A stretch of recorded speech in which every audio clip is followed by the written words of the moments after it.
I need to tell you something uncomfortable. If people don't respect you the way you want to be respected, it's probably not because they're jerks or because you haven't achieved enough.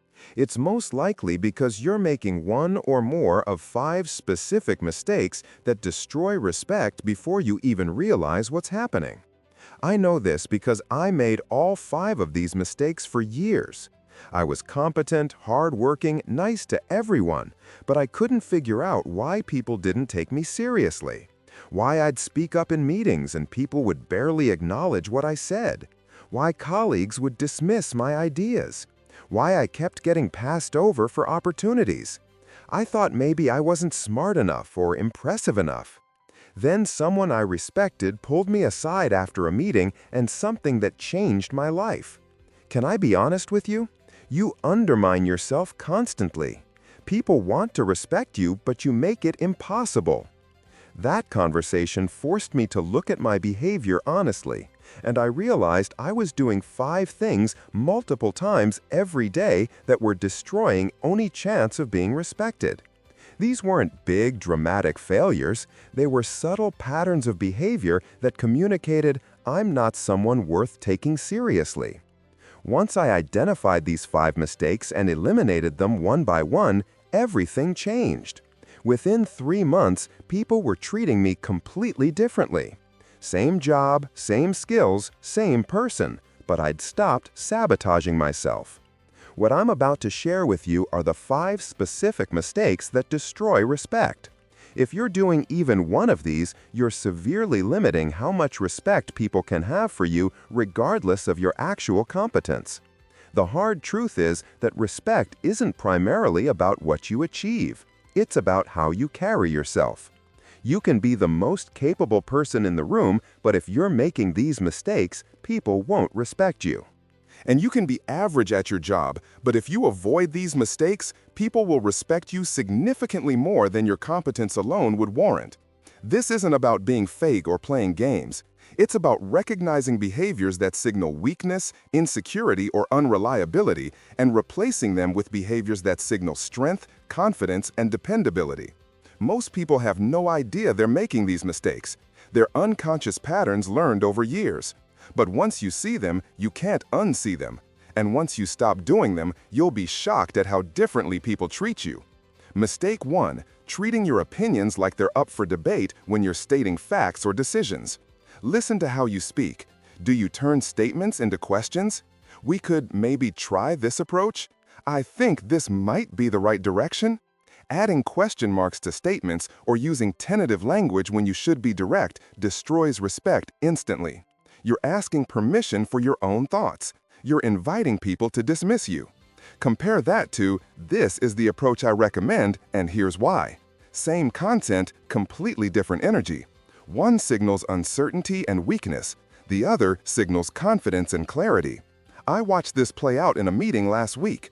2 people presented competing ideas. The first person said, I think maybe we should consider doing it this way. If that makes sense, I don't know. The second person said, based on the data, option B is the right choice for these 3 reasons. Guess whose idea got adopted? The second person's, even though the first person's idea was actually better. The tentative language killed any chance of the idea being taken seriously. People don't respect uncertain communication. They respect clear, confident communication even if the content isn't perfect. Here's what you need to understand. When you're stating your professional opinion or communicating a decision you've made, that's not the time for tentative language. Be direct. State your position clearly. If someone disagrees, they'll tell you. But starting from a place of uncertainty invites dismissal. Practice removing these respect killers from your speech. Maybe, kind of, sort of, I think, possibly. If that makes sense, does that make sense? Replace them with direct statements. This is the approach. Here's my recommendation, based on my analysis. The change in how people respond will be immediate. Mistake 2: responding to disrespect with appeasement instead of boundaries. When someone interrupts you, talks over you, dismisses your input, takes credit for your work, or otherwise disrespects you, how do you respond? Most people either ignore it hoping it'll stop, Or worse, they try to appease the person. They laugh it off, minimize it, or keep trying to prove themselves to someone who's already shown they don't respect them. This guarantees continued disrespect because you've taught that person there are no consequences for disrespecting you. Sarah was brilliant, but nobody respected her in meetings. I watched her get interrupted constantly. She'd just stop talking and let the person take over. Then she'd try to jump back in later, often circling back to her point apologetically. She was teaching everyone that interrupting her was fine. I suggested she try something different. Next time someone interrupts, pause, let them finish, then calmly say, "I wasn't finished," as I was saying, and continue her point. She was terrified to do this. She thought it would seem rude or aggressive. But the first time she did it, something remarkable happened. The person apologized and let her finish. And more importantly, they never interrupted her again. When someone disrespects you, you have to address it in the moment, calmly and professionally. Not with anger or emotion, but with a clear boundary. I wasn't finished. I need you to let me complete my thought. Actually, that was my idea from the proposal I sent last week. You're not being aggressive. You're being clear that you expect respect. People will always treat you exactly how you teach them to treat you. If you accept disrespect, you'll get more disrespect. If you calmly but firmly establish boundaries, you'll get respect. Mistake 3. Sharing too much personal information too quickly. There's a phenomenon I've noticed. People who aren't respected often overshare. They tell colleagues about their personal problems, their relationship issues, their insecurities, their struggles. They think this creates connection and vulnerability, but what it actually does is make people uncomfortable and lose respect for you professionally. Your colleagues don't need to know about your messy divorce or your anxiety or your financial problems. Sharing these things doesn't make you relatable. It makes you seem unprofessional and creates awkward dynamics. There's a difference between being authentic and oversharing. Authentic is being honest about your professional challenges when relevant. I'm working through a complex problem and could use input. Oversharing is, I'm really struggling with this because I didn't sleep last night because I was fighting with my partner and I'm just so stressed about everything. The first maintains professional boundaries while being real. The second makes people uncomfortable and changes how they see you. People respect people who maintain appropriate boundaries. It signals emotional intelligence and professionalism. Marcus was that person in the office. Every conversation turned into personal drama. People actively avoided him because talking to him meant hearing about his problems. He thought he was being open and building connections. He was actually destroying respect.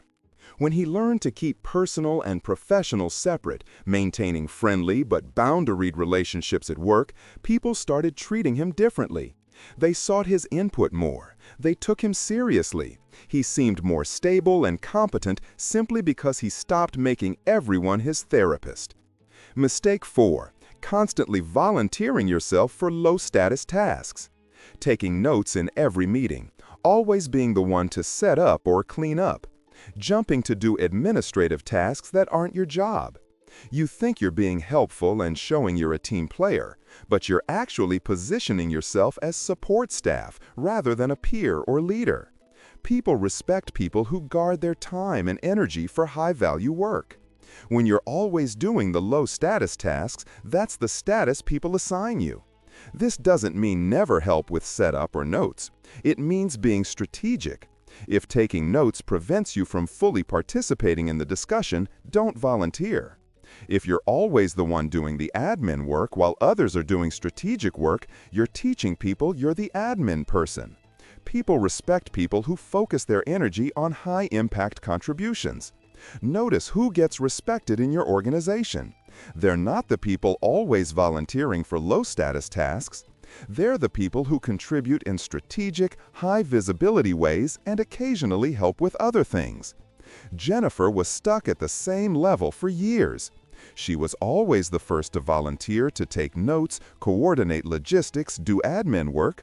She thought she was being valuable. but she'd positioned herself as support rather than strategic contributor. When she stopped volunteering for these tasks and started focusing her energy on high-impact projects, speaking up with strategic insights, contributing at a higher level, everything changed. Within 6 months, she was promoted. Not because her skills suddenly improved, but because she repositioned how she contributed and how people saw her. Mistake 5. Not keeping your word on small things. This is the respect killer that most people don't even notice they're doing. You say you'll send something and forget. You show up 5 minutes late consistently. You commit to small things and don't follow through. You think these are minor and don't matter. But your brain doesn't differentiate between small commitments and big commitments. Every time you don't do what you said you do, you're training people that your word doesn't mean anything. And people don't respect people whose word means nothing. Here's what's insidious about this mistake. You're probably not even aware of how often you're breaking small commitments. I'll look into that. I'll get back to you. Let me check on that. I'll send you that link. Small verbal commitments you make throughout your day and then forget. But other people remember. And every forgotten commitment is a micro-betrayal that erodes respect. The people who command the most respect are obsessive about keeping their word. If they say they'll do something, they do it. Period. Even small things. Especially small things, because small things add up to reputation.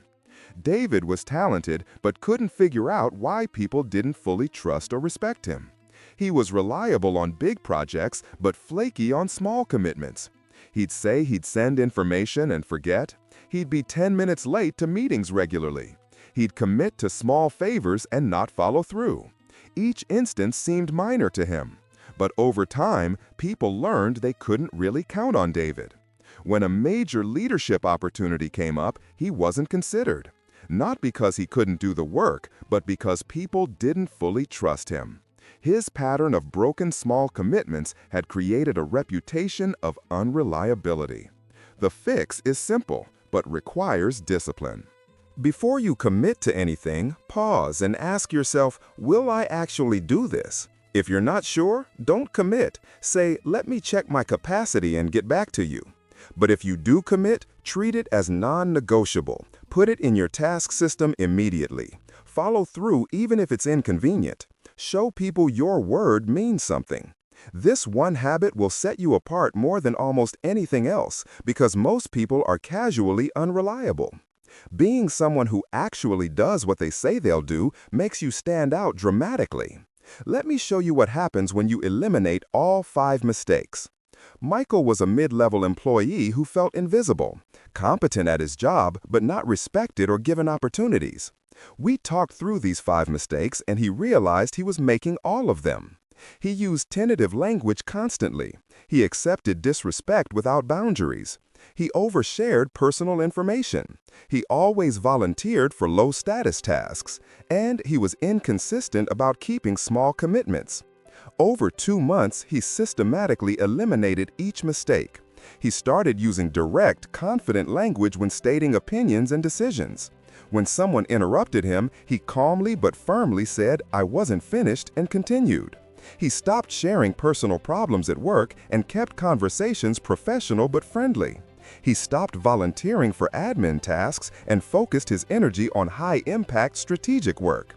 And he became obsessive about keeping every commitment no matter how small. The transformation was dramatic. Within 3 months, people were seeking his input in meetings. Within 5 months, he was leading a high-visibility project. Within 8 months, he was promoted.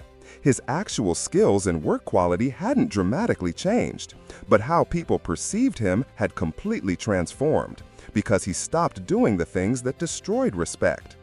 This is what you need to understand.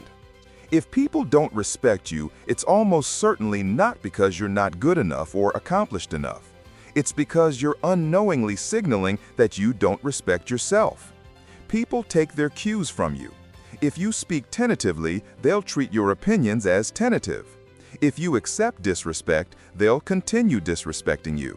If you overshare, they'll see you as unprofessional. If you focus on low-status work, they'll assign you low status. If you don't keep your word, they won't respect your word. You teach people how to treat you through your behavior. Here's your action plan. For the next week, observe yourself for these 5 mistakes. Notice when you use tentative language instead of direct statements. Notice when someone disrespects you and you accept it without boundaries. Notice when you overshare personal information. Notice when you volunteer for low-status tasks. Notice when you don't follow through on small commitments. Just observe without judgment. Then pick one mistake and focus on eliminating it completely for 2 weeks. Once that's natural, pick another. Within a few months, you'll have eliminated all 5, and people will treat you with significantly more respect. Respect isn't about being perfect or impressive. It's about carrying yourself in a way that demands respect. It's about respecting yourself enough to speak with confidence, set boundaries, maintain professionalism, focus on high-value contributions, and keep your word. When you do these things consistently, respect isn't something you have to beg for or earn through achievement. It's something people naturally give you because your behavior leaves them no other option. Stop making these 5 mistakes. Start showing up as someone who commands respect simply through how you carry yourself. The change will be immediate and permanent.